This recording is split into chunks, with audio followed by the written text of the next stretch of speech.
Hey, welcome to another episode of the Caroline Glick Show. Last week, New Hampshire Governor John Sununu signed an executive order placing restrictions or ending state contracts for firms that engage in BDS against Israel, making New Hampshire the 37th out of 50 U.S. states that have passed laws or executive orders banning BDS from doing business with the state. It's a huge achievement. And today in the studio with me is the man who really spearheaded it all, South Carolina Circuit Court Judge, Equity Division, Alan Clemmons, former South Carolina State Legislator. So first of all, thank you so much, Your Honor. Thank you, Caroline. Thank you very much for being here at the show today. It's a pleasure. It's an honor. I just flew in a couple of hours ago. Is it your jet lag? I'm jet lagged, but I'm basking in the aura of Jerusalem. Yes, it is a very, very great place. And all of you, by the way, everybody should come visit here and see for themselves how special Jerusalem is. Absolutely. I didn't realize you just landed here. So first of all, welcome back to Israel. Thank you. It's great. Wow. And on your first day here, you're here at JNS Studio with me. So that's really amazing. So first of all, what do you say about what just happened in New Hampshire? Well, it's amazing. It's we're thrilled that New Hampshire is our most recent state to add to the plethora of states where we're now at 36 states or 37 states. Excuse me. And it'll be up to 38. It's hard to keep track. 37 states out of the 50 that have adopted the anti-contracting BDS provision requiring that the state will not do business with any entity that participates in BDS. And I think as I compare the United States with Europe, it seems to me that we've pretty much stopped BDS in its tracks in the United States, in my view. Maybe higher education still has some BDS definitely going on, but certainly commercially nationwide, you're not going to find the level of BDS in the United States today that you can find in Europe. And I think it's largely thanks to the laws that have been passed in those 37 states. Yeah, just say specifically with regard to New Hampshire, is Ben and Jerry's, actually I think they're from Vermont now that I started saying New Hampshire. Right. But then but let me correct myself.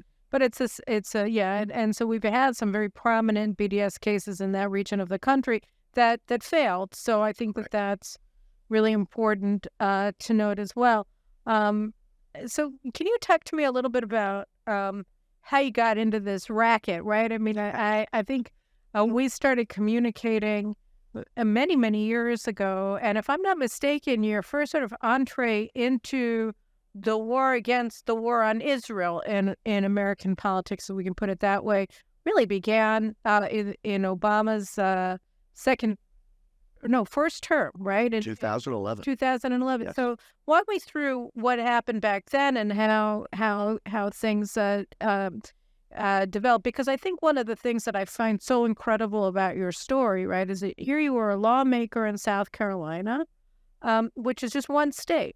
And yet the actions that you took beginning in 2011 really were the spearhead of action on a national scale, whether in the Republican Party or now we see in 37 states in the United States. So I think it's a really interesting story how this even began. So what happened in 2011?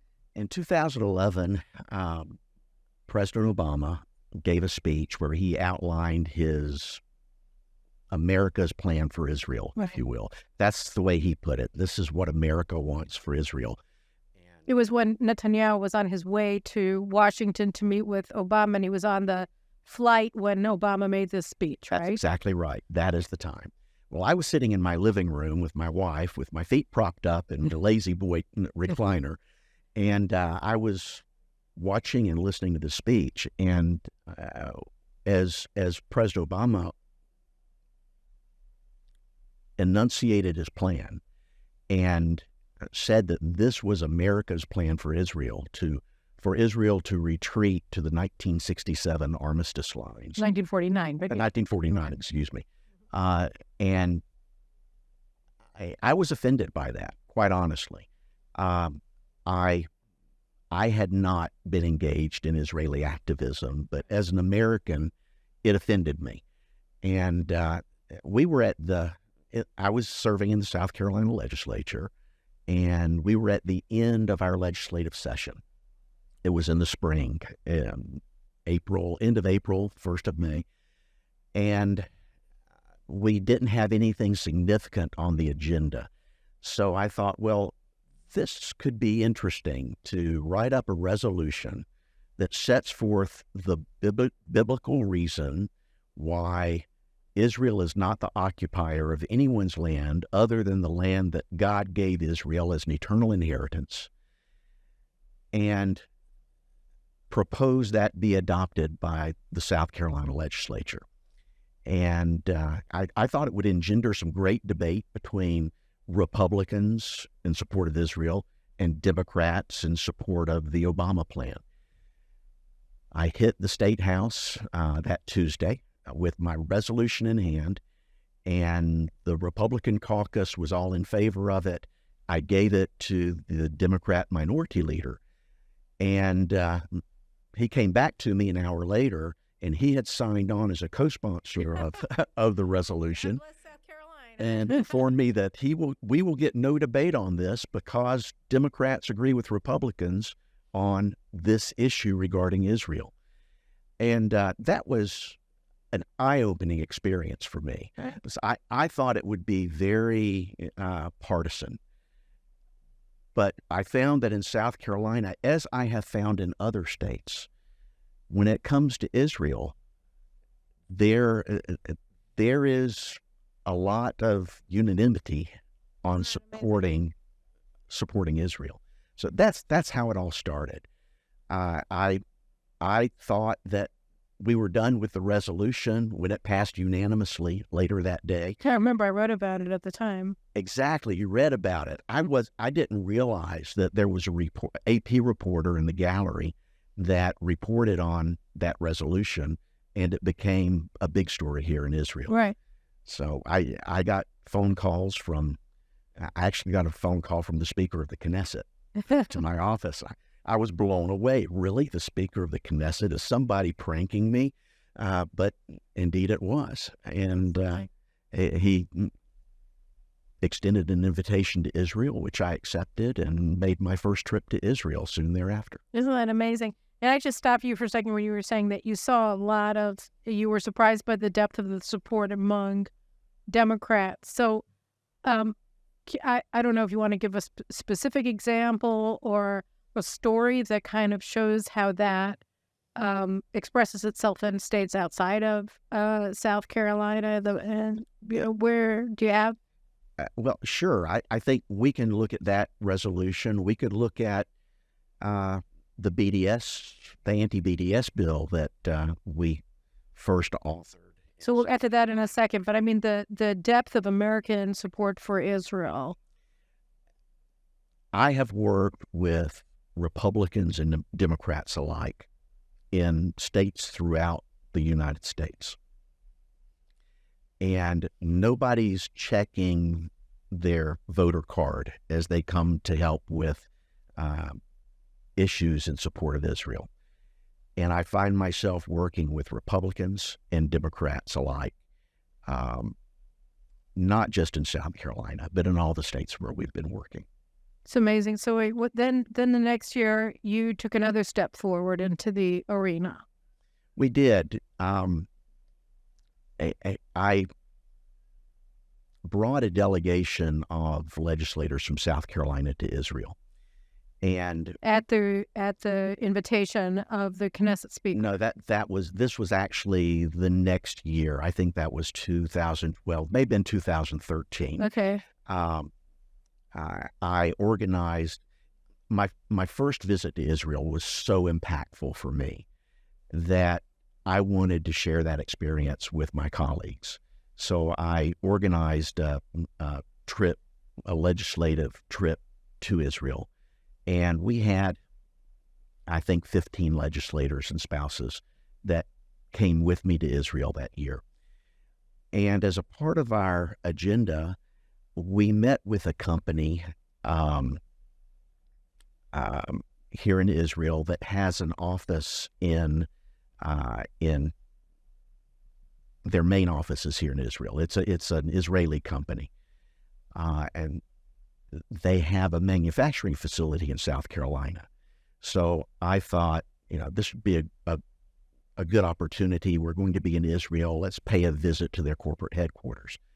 So we went to their headquarters, met with the CEO, and there had been rumors of plans to move their U.S. headquarters from New Jersey to South Carolina.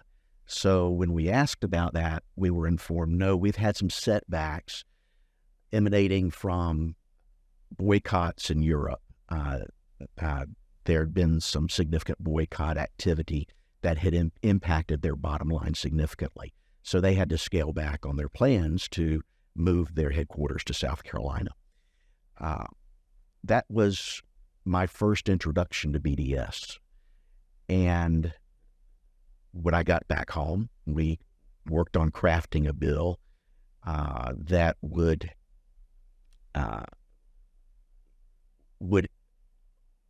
what my hope was to keep what was happening in Europe from coming to the United States, and in particular to my state, South Carolina, Right.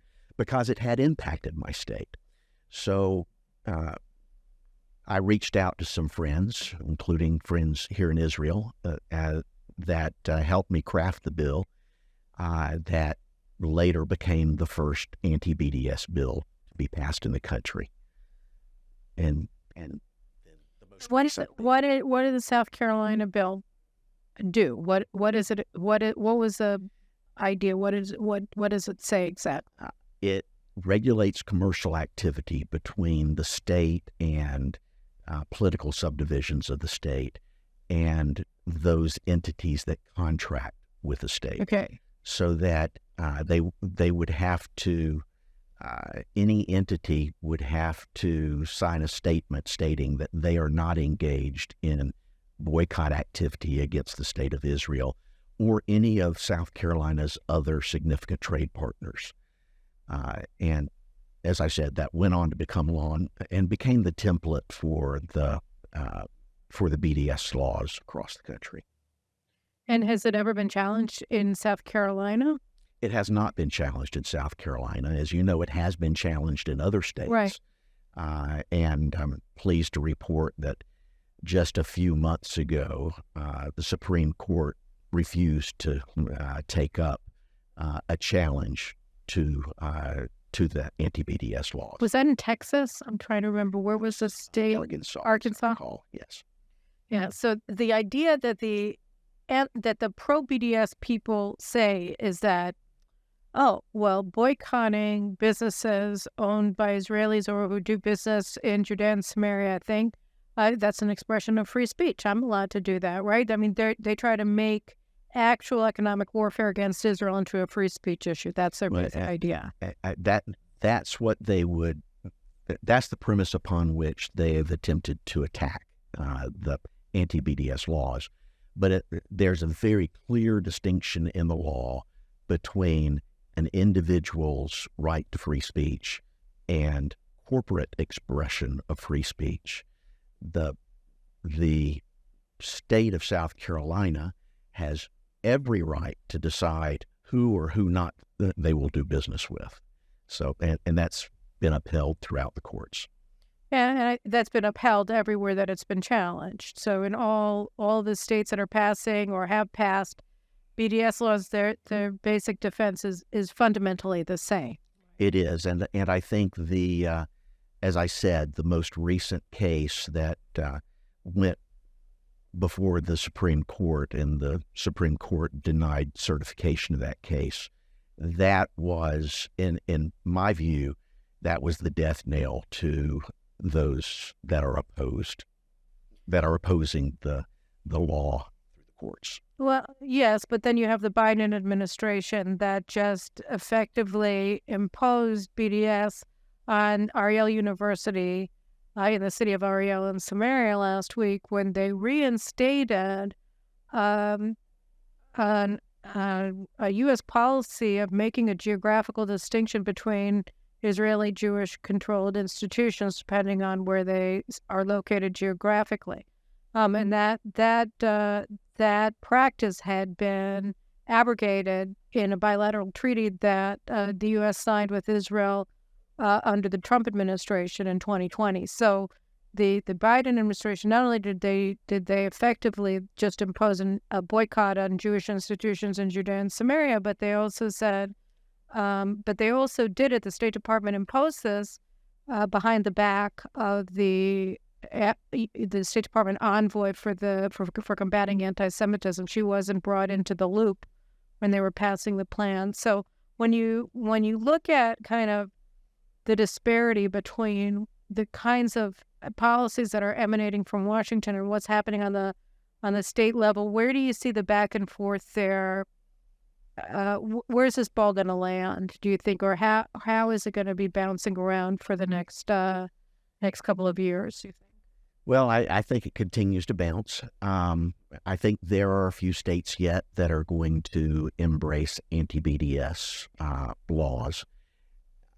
I said earlier, and I truly believe that when you compare the United States to Europe, BDS has a firm foothold in Europe. It does not have a firm foothold in the United States. Will there still be those that want to wave the boycott flag? Of course there will be. There are the haters out there that are going to continue pushing that agenda. But when you look at the founders of the BDS movement, if you will, it's pretty clear that their ultimate goal is to have a Juden frei. And so that really brings to two more things that you've done that have been incredibly significant. The first one, if we're already talking about how Jews are discriminated against or not, is the IRA definition of anti-Semitism, the International Holocaust Scholars Association definition that was adopted by the State Department. It was adopted by multiple governments all over the world. And what distinguishes the IRA definition was that they asserted that anti-Zionism is a form of contemporary anti-Semitism, rejecting the Jewish people's right to the national self-determination. So so you also played a pretty instrumental role in bringing IRA into the state regulatory policies in the United States. Can you talk about what you did with that? Well, it seems that South Carolina becomes the testing ground because of you. I mean, let's give credit where it's due. Well, thank you. It's because of you. And I must say, it's a good state to be from when the issue is love or hate of Israel, because South Carolinians love Israel, as I think most Americans love Israel.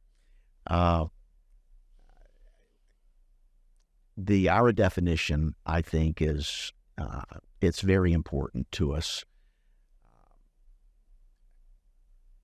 You've got to be able to define a thing before you can start saying it's good or bad. And the IRA definition is truly the best definition of anti-Semitism that's out there. So I proposed in South Carolina that we adopt the IRA definition of anti-Semitism and apply it to institutions of higher education, so that a report of anti-Semitism on a college campus in South Carolina would be treated under the same norms that any other discrimination case would be treated under. And it couldn't be swept under the carpet. And you did that in 2018. And I think, if I'm not mistaken, that President Trump signed an executive order to that effect for the federal government I think it was funding or Title IX of the Civil Rights Act for protecting students on campuses in December of 2019. So like a year plus before President Trump acted, you spearheaded this action in South Carolina. I did. And what kind of reception did it receive from universities, from your colleagues in the State House, in South Carolina itself? How did that work? Well, was it as easy as from my colleagues in the State House, in the General Assembly? It passed overwhelmingly in the House of Representatives. That had a little bit more trouble in the Senate, where we have a professor or two that are serving in the Senate, and one senator in particular who was carrying the banner for Students for Justice in Palestine, and there was an attempt to shut it down by him, but he was unsuccessful, and it passed as a part of the budget of South Carolina. Became the law of South Carolina. If it's just in the budget, is it a standing law, or is it just? It's when it's renewed annually. It's renewed annually with the. Does that mean that it doesn't necessarily have to be renewed if the winds change? Then, right? It's not a standalone. Is that a problem, or it is? In fact, one of my counterparts in the State House, who worked very closely with me, a Democrat by the name of Beth Bernstein, the only Jew in the South Carolina Legislature. Shout out to Beth. Shout out to Beth from Jerusalem. Yeah. Beth proposed in the last 2 years a standing bill, so that it would not have to be renewed annually. So that if the winds should change, as you so aptly stated, that it will be a permanent law. So that's in the books now, or that's cooking. It's cooking. That one's cooking. That's cooking now. Yeah.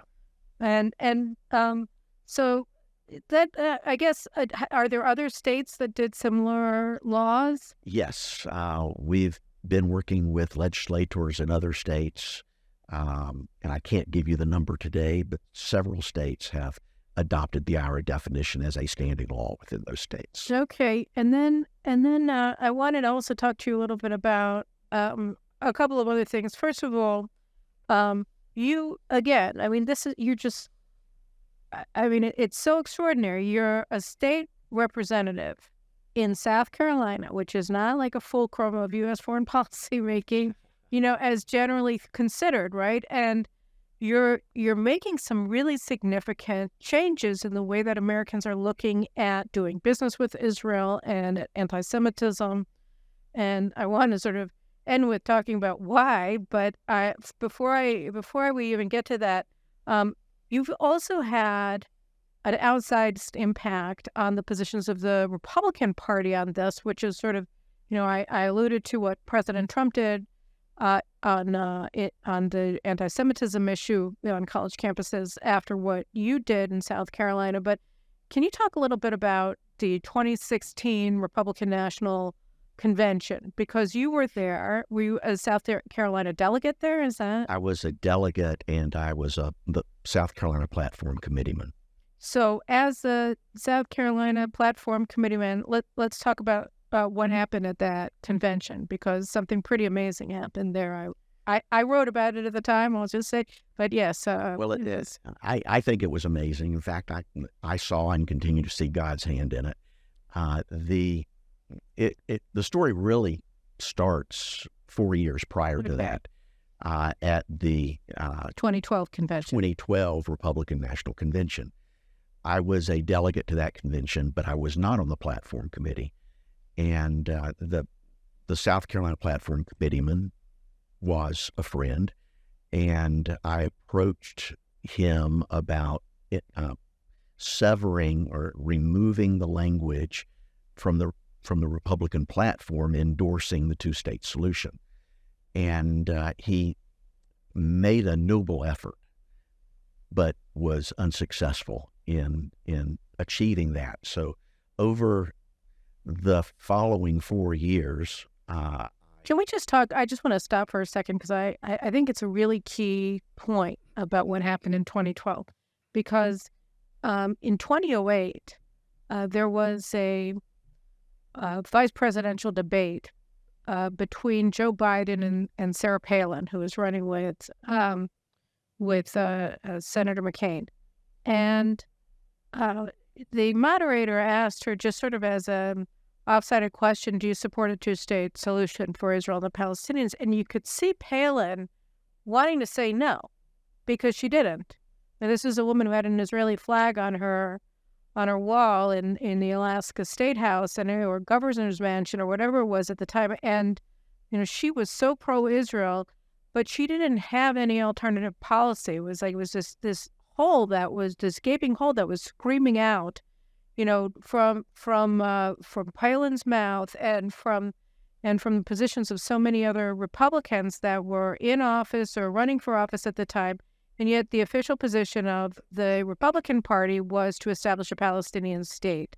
So in 2012, just sort of acting on that inertial force that was the policy of the Bush administration, and therefore we have to continue to support it. And then you also had the support of major American Jewish organizations like AIPAC, pushing the continuation of this inertial policy of supporting a Palestinian state. You placed on the platform for Mitt Romney's bid for the White House in 2012. And by the way, in 2012, there was a Republican candidates debate. I talk about it in my book, The Israeli Solution, where Newt Gingrich this was in 2011. And he said he didn't support a Palestinian state. And that was huge, and Michelle Bachmann was also there running. She didn't support a Palestinian state, so that there was already, the ground was shifting among Republicans. We're saying, why are we supporting this? We don't support this anymore. And in 2012, again, you had the support for Palestinian states. So what happened after that? I think background. Well, I think it's really important because people, this was something that was just everybody said, so everybody says it. Right? Absolutely. And you're so right. The ground shifted under the Republican Party with regard to endorsing a Palestinian state. And for me, the right place to land on that as Israel's ally is to let Israel take the lead on what's the best solution for peace. Is it a two-state? Is it a three-state? Is it a one-state? What does it look like? State of Israel, tell us what it looks like and we'll stand by you. Mm-hmm. And that's what we proposed in 2012. However, those Jewish orgs that you mentioned, mostly AIPAC, vehemently opposed removing two-state from the platform. I wrote about that too, and about your effort. I did. So, yeah, that's right. You did, and thank you for that. There you go. Yeah, I've been following this guy around for a long time because he's been doing something special. Yeah, we're pretty good partners. Oh, you're good, and I just cover. I bask in your reflected glory. So you're very humble. You are a thought leader. So, unfortunately, we lost that battle.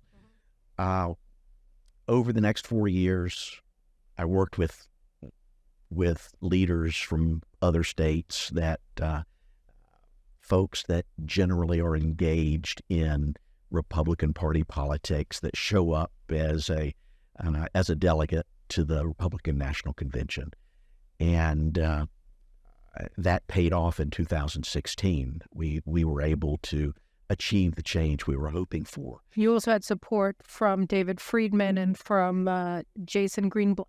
We did. I worked with them. Prior to that, actually, before the convention, in the 4 years prior to the convention, I worked with every Republican nominee or Republican aspirant to be a nominee, with our language to make sure we So you really were focused on this issue. I was very focused on it. And the Trump team, President Trump, had Jason Greenblatt and David Friedman as his policy advisors with regard to Israel. So they were assigned to work with me. And it was a pleasure to work with them. They were great to work with. And we finalized the language, and it passed unanimously at the platform committee, and then passed unanimously on the floor.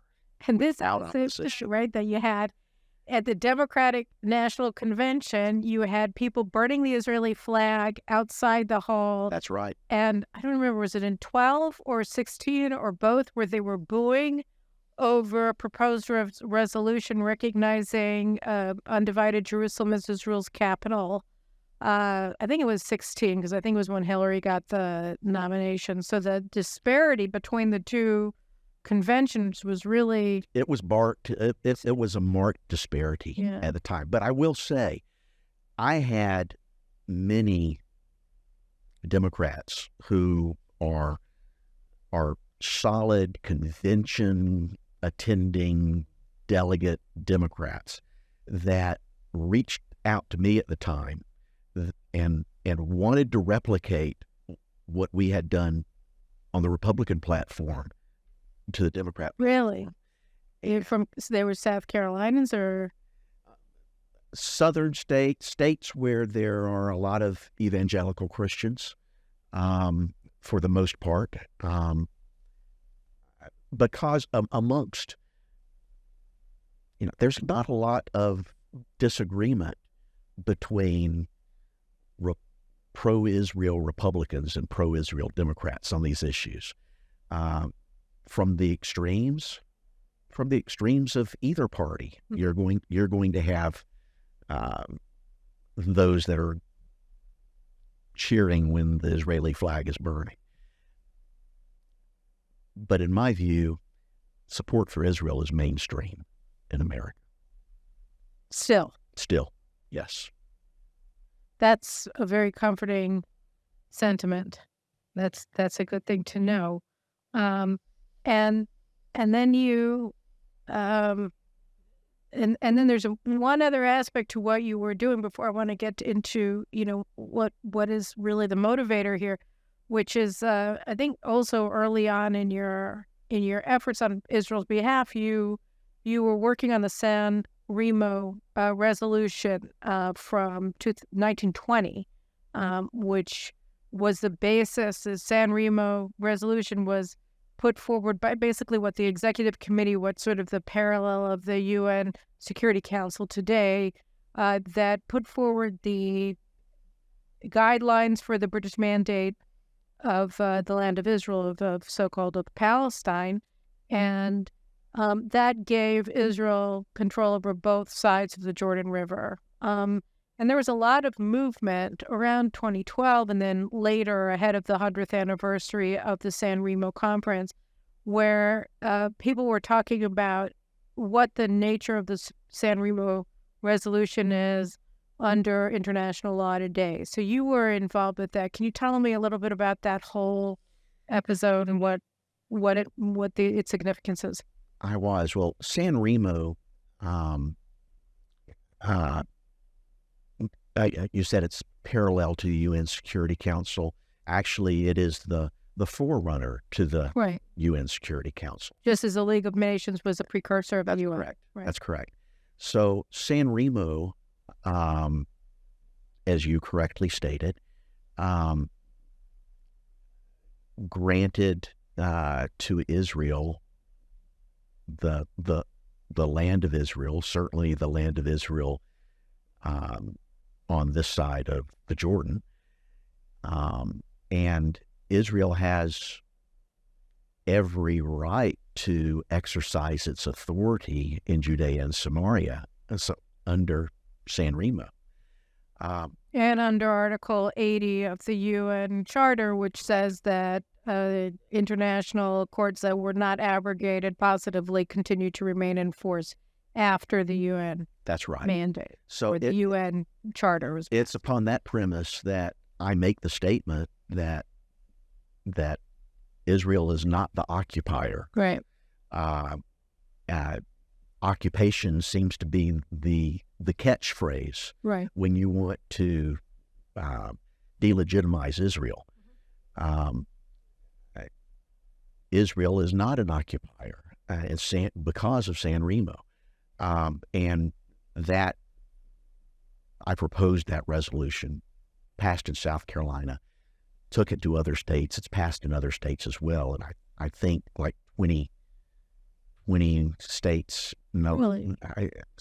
Maybe 17. Wow. I think 17 states have adopted That's that. still a lot. I mean, this is like for most people, they hear San Reno resolution, like, well, obviously I know about it. I wrote a book about this stuff, but I mean, the average Bubba in South Carolina, they're not focused on this. So it's Well, amazing. Caroline, when we propose a bill like that, it's an opportunity to learn, to teach others, and people are interested in learning. yes, when it comes to Israel, yeah, absolutely. And in states like South Carolina is not an outlier state. South Carolina is called the buckle of the Bible Belt. But you have a lot of Bible-believing Christians in South Carolina, just like you do in neighboring states across the South. And I would propose to you that there are many Western states that are much like the southern states or eastern states, that the majority of the people in those states cling tightly to their Bibles, and I love that. And because of that, you have people that are very pro-Israel, and to be able to learn why calling Israel an occupier is a dirty name, and give them the legal basis on why it's a lie, it's something that those folks are very interested in. That's amazing. So, I mean, it's amazing because we live in a cynical age, where people like myself who, think in full sentences, are hard pressed, right? Or I actually think and run on sentences and then full paragraphs and stuff like that. But be that as it may, you have to get everything to a soundbite and no context, please, and make it sexy and really young and as frivolous as you possibly can. And so, and it's very grating and it's very demeaning and it's very dangerous, right? People say that thinking is not acceptable any longer because it's so uncool and boring. And here what you're saying is that there are potentially 100 million Americans are now governed by states that are governed by anti-BDS laws protecting commercial ties with Israel. You're saying that actually that's not, potentially you have a very, very large audience of people who actually want to learn real things.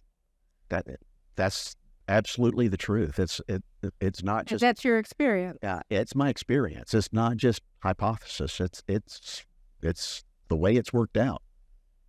Well, first of all, that's amazing, and I agree. And all of these people should be following me on Twitter and reading JNS, because that's where they're going to get all of the in-depth information. And I'm only saying that slightly with a smile because it's true. I mean, you have to be able to actually get information that's going to give you the kind of contextual understanding of what's happening. Well, we are truly in an age of clickbait. And this is, as you say, this is a matter of education.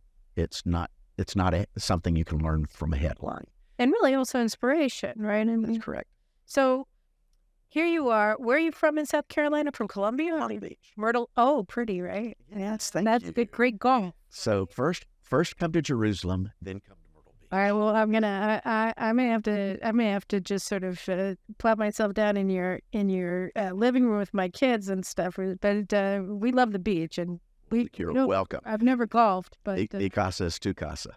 thanks. But all I was going to say was, so here you are. You're from Myrtle Beach, which is paradise, and then you're in Columbia at the State House, and you've just decided to make this your mission, right? I mean, essentially, I'm sure that you've done a lot of other laws in South Carolina, but I mean, this is something that you, as a state legislator, you've spearheaded a movement and enabled and helped and facilitate the passage of anti-BDS laws in 37 states. You've brought over a dozen states, we don't know how many, to pass IRA resolutions, bringing that into the regulatory structure of the state to protect Jews from anti-Semitism. The San Remo issue of showing that Israel that international law is actually on Israel's side in terms of the sovereignty issue in Judea and Samaria, ending the Republican Party's official support for the establishment of a Palestinian state. And so many other things. And so here we are, and standing up to the president of the United States, Obama, when he said that he expects Israel to return to the 1949 armistice lines with border swaps. And you just, like, out of nowhere, from an Israeli perspective, here's this guy, Alan Clemmons, in South Carolina. How did that even happen? I mean, that's just because you were on your lazy boy and you saw the speech? Well, I think there's a little more to it than that, and I think there's some divine intervention here. I think that God's used a weak tool, being me, to be able to accomplish some pretty significant things, and I'm truly humbled by it all. It's amazing grace. It is. I do have a passion for Israel. I have a passion for the Jewish people, and that passion led to a focus that has yielded fruit. And I'm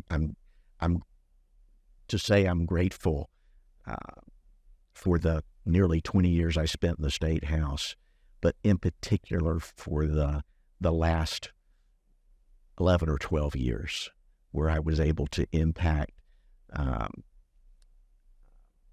policy regarding Israel somewhat significantly. I'm grateful for that opportunity. It truly is a highlight of my life, and but I mean it when I say it's not just me. I believe that God was ready for some changes, and I just happened to be in the right place at the right time for him to use me.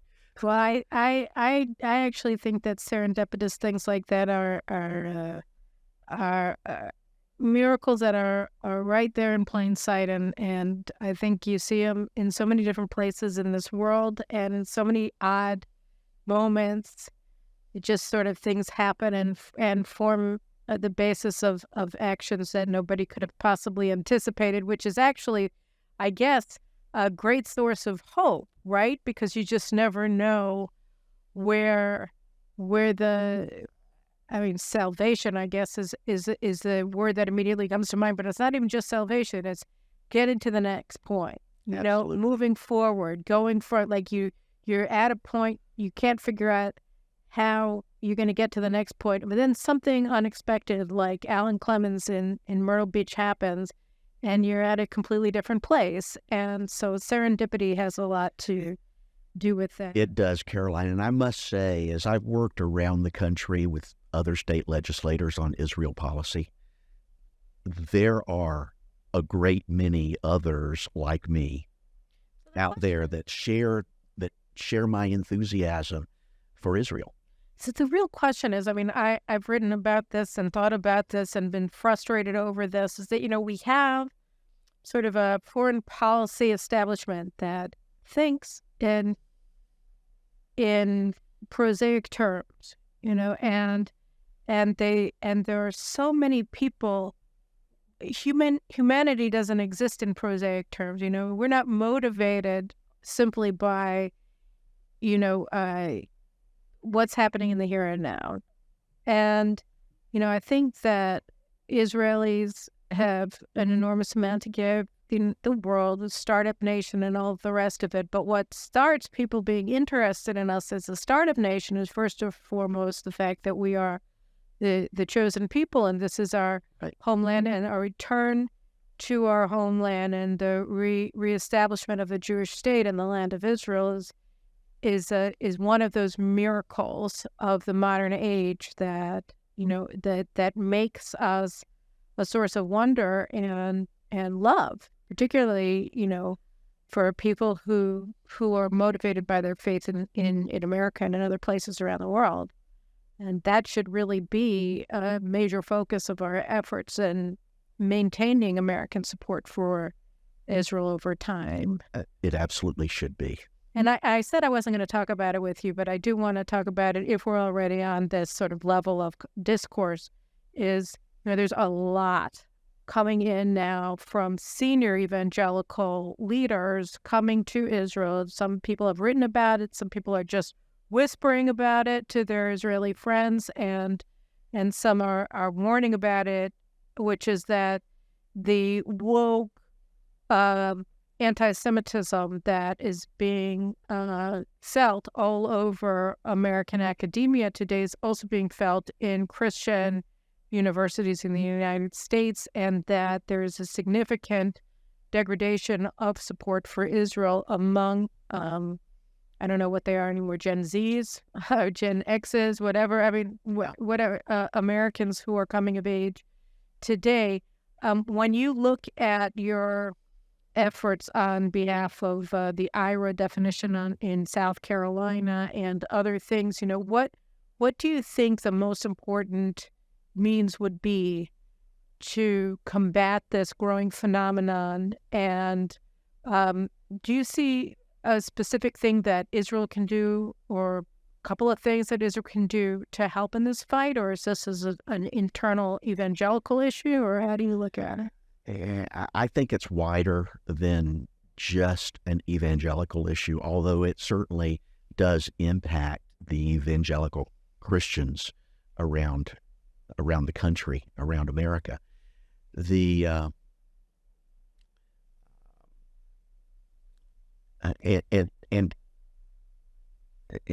I think you said it earlier before our recording. You asked me if I'm bullish on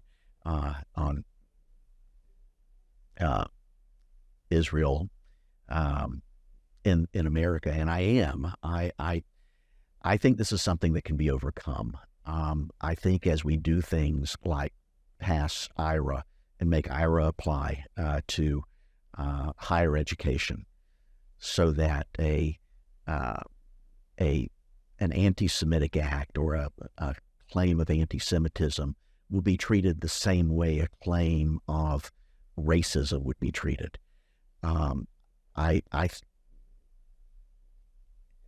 As we start or build upon the generational support that we've had for Israel, I think that we can overcome this issue. It's not going to be easy. What can Israel do? I don't know that Israel can really play a large role in that. I think it's an American issue that we're going to have to grapple with ourselves. Do you feel like there's a concerted effort to deal with this? I think that's building. It's certainly not where it needs to be today, but it's building.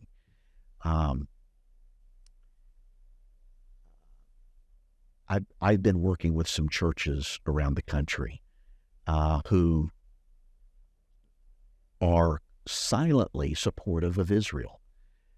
But for one reason or another, they've decided to be neutral on all issues Israel. They've got to change that position of neutrality. And I see that coming. I believe that's coming.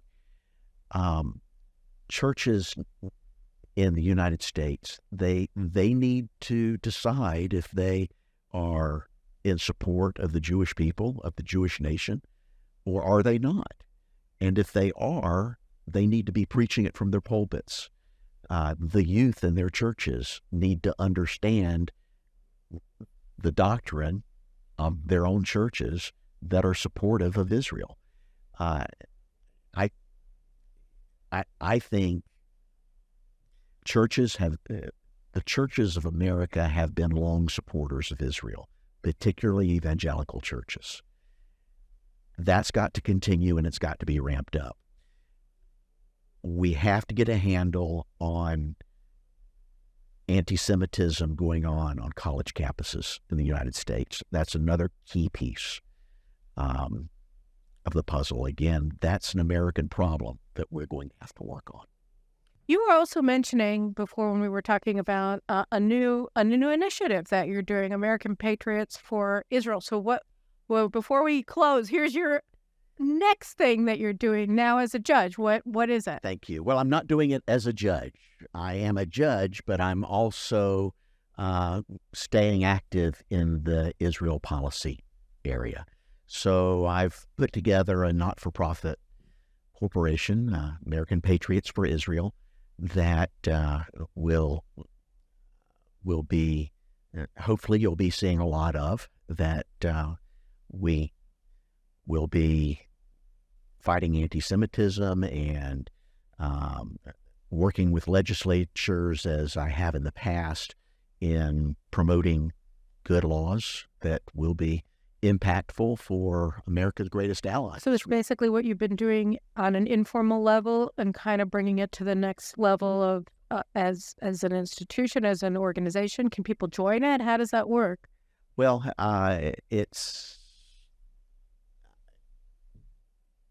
we are still thinking through all of those issues. Yeah. But it's an organization that I've put together. So as a judge, I'm no longer engaged in politics. Mm-hmm. So as a judge, you need to stay clear of politics. That's not something a judge does. But I can stay involved in issues impacting Israel, particularly issues of anti-Semitism, BDS issues, things along that line. So yes, what I did as a legislator, I'm shifting that to a not-for-profit organization. All right. Well, I'm expecting great things from you. Well, I'm looking forward to continuing to work with you, Caroline. Well, I'm looking forward to continuing to